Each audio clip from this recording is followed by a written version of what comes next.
Look, don't shoot me. I'm just a messenger. Now, comparison can make you two things, either arrogant or insecure, but it's not going to make you mature.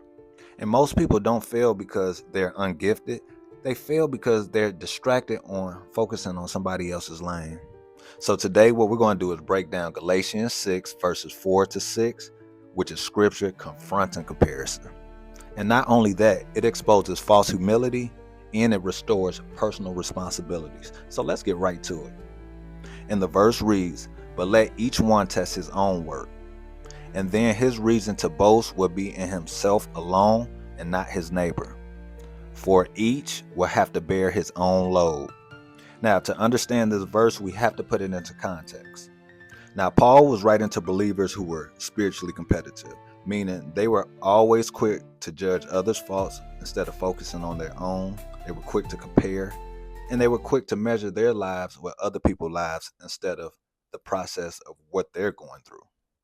Now, just before this, Galatians 6, verse 1 through 3 talks about restoring others with humility. And Paul gives a warning that a lot of people don't like to hear. It says, if anybody who thinks they're something when he is nothing, they're just deceiving themselves.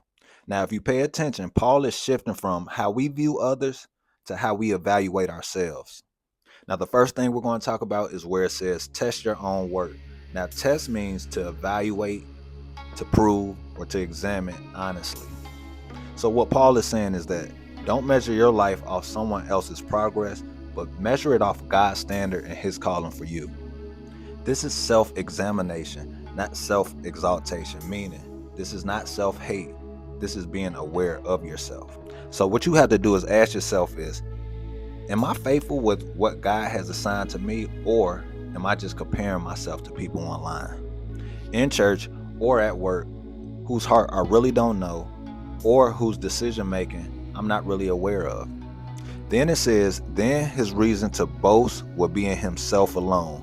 Now, this isn't pride. What Paul was saying was that confidence should come from faithful obedience, not from being better than somebody else.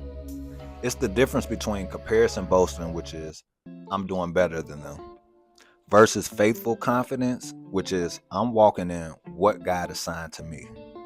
And when you know you're walking in your assignment, you don't need applauses and you definitely don't need comparison. All right, and then it says, and not in his neighbor. Now, what Paul is doing right here is condemning measuring your worth to other people's failures or even feeling superior because somebody else is weaker. All right, key principle I need you to write down real quick.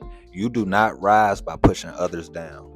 You rise by walking faithfully in your lane. Because the truth is, you don't know that other person's journey or where God is trying to take them. All right, then it says, for each will have to bear his own load. Now, what this does right here is clarifying personal responsibility. And no, this is not a contradiction to verse 2 where Paul says, bear one another's burdens. Now, here's the difference. A burden is heavy or crushing and it's meant to be shared during a crisis or a weakness. So in simple terms, yes, you help people with their burden, which is their weaknesses or crisis they have, but you never escape your load, which is your responsibilities and your calling. For example, two people in church, one is growing quietly and consistently, while the other one is loud, visible, but shallow. Comparison will make you want the platform, but obedience will make you value the process. So what you always must remember is that God doesn't reward visibility. What he rewards is faithfulness. So what I need you to do is stop comparing your progress to others. I need you to evaluate your obedience instead of your image. And last but not least, help others carry burdens, but make sure you're owning your own responsibility first. Because you don't answer for somebody else's obedience, only yours. Galatians 6 verses 4 and 5 is teaching us that while we help others with their burdens, each believer is personally responsible before God to walk faithfully in their own calling without comparison. Because comparison is what distracts you, responsibility is what matures you, and faithfulness is what qualifies you. Now, if this video helped you, please like it. Please subscribe for more biblical truths with real life clarity. And please share this to someone who is stuck in comparison. As always, I hope this message helped at least one person. I will be back at you again tomorrow with another one. Until then, I need you to keep your head on swivel, love yourself, and only help who wants to be helped. I love y'all. I'm out.